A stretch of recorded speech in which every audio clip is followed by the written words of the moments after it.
والكلمة الآن السيد ميسون طهر. السلام عليكم. والله يا معالي الوزير، هذا فكرني في المعلم تاعي كي كنت نقرا في الابتدائي، كان يقرينا قميص وجحا. والله غير شي يحير في الجزائر هذه، قال لك كي تحفر تلقى كنز او تلقى اثار او تلقى البترول يقول لك ملك للدوله، بصح كي تحفر وتلقى ميت يقول لك تريك تلتو. قال لك الجزائر الوحيده في العالم اللي تبيع البترول مع الغاز بسعر كيف كيف. احنا شفنا الدول المتقدمه الغاز هذا يبيعوه في الشتاء زي وفي الصيف زي، الا احنا كذا.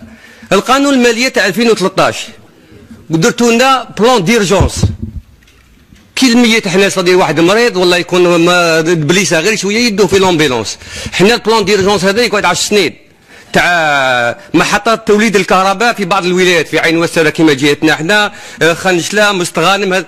هذا البلان ديرجونس اللي درتوه هذا مع سي بوطرفه نور الدين، روح شوفهم لك فاتوا 10%، راني مخطي انايا 9 ملاير دولار. فهمنا 9 ملاير دولار هذه وين راحت؟ هذه في القانون الماليه تاع 2013 تقول لك في التسويه تاعها. في 2013 رئاسه وزير العدل القمح الفاسد اللي جابوه من فرنسا، واش يجاوبني يقول لي راه في العداله. هو في العداله هذيك قعدت 15 سنه ولا 4 سنين، وراك واحد شفناه دخلوه الحبس في القمح الفاسد هذا اللي جابوه من فرنسا، ما كان والو. بنيتوا المطارات، البيض، سعيده، كذا، بين قهوه وقهوه تسيب قهوه، بين مطار تسيب مطار. ها الشعب هذا يحوس على قطار، يرفد الدجاج، يرفد السميد، يرفد كذا، يروح يرفدها في الطيارات ولا كيفاه. انا حاجه اللي دوختني فيها تقارير هذه جبتهم الناس اللي خافوا واللي عندهم غيره على بلادهم.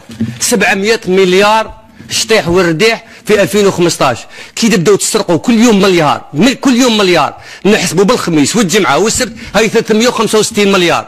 700 مليار بنيتوا هذا الزينيت هذا تاع القاعه فيها 3000 مقعد، 3000 شحال بناوها ب 2000 مليار. 2000 مليار هذه لوش درناها يومين وجات لينا هذيك تاع شخابيط، عطينا 6 ملاير وراحت وسكرناها. مش قادرين نبنوا. هاو تاع ام درمان هذيك، رحت الجلفه نلقى مصنع تاع الاسمنت بانيين فيه 70%، بقات له غير 30%. كي صارت افير تاع ام درمان تاع لافير تاع لاكوب هذيك الامور مع المصريين خلاوه هكذا. شوف ما عندكم حق الشبعه، قادرين تشروه هذا المصنع، هاو شروه كيما شريتو جيزي ولا مش قادرين تشروه، قادرين تشروه كل شيء. انت راح باباك تشوف باللي كذا.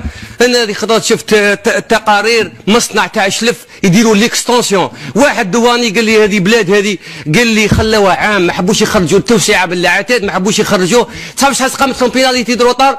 سقمت لهم 27 مليار. واش يديروا المدير هذاك؟ حولوه داوه البشار، قالوا راك شيف دو بروجي. وهذه الايامات هذو راح يجيبوا 300,000 طن تاع اسمنت.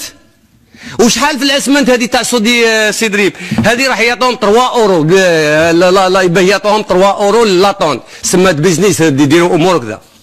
وجا اليوم كما يقول لك الانسان، انا والله العظيم راسي يحبس في البلاد هذه ما فهمتها.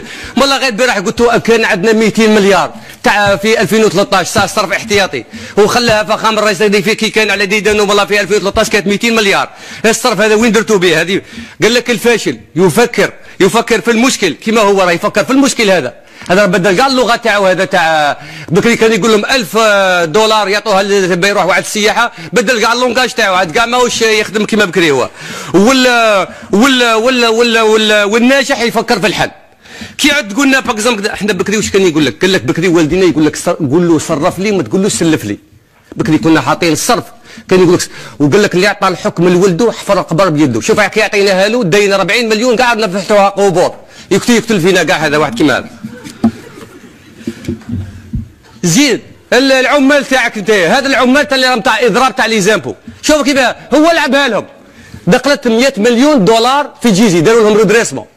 عبالك باللي كانوا العمال تاع القطاع الماليه يدوا كي يديروها لي بريفي يدوا باكزوم هذيك بيناليتي يدوا منها كميه صغيره تاع يدوا هي شغل يعطوها لهم دي بريم.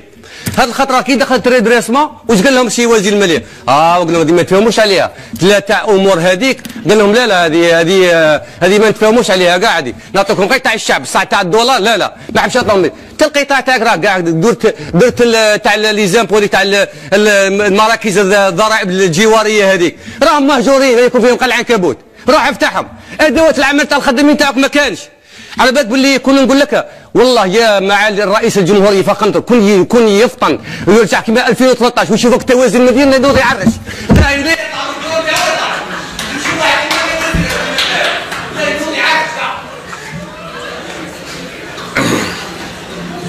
لا تقدر تقعد ما تخرجش. لا حاب نزيدك الوقت نزيد لك.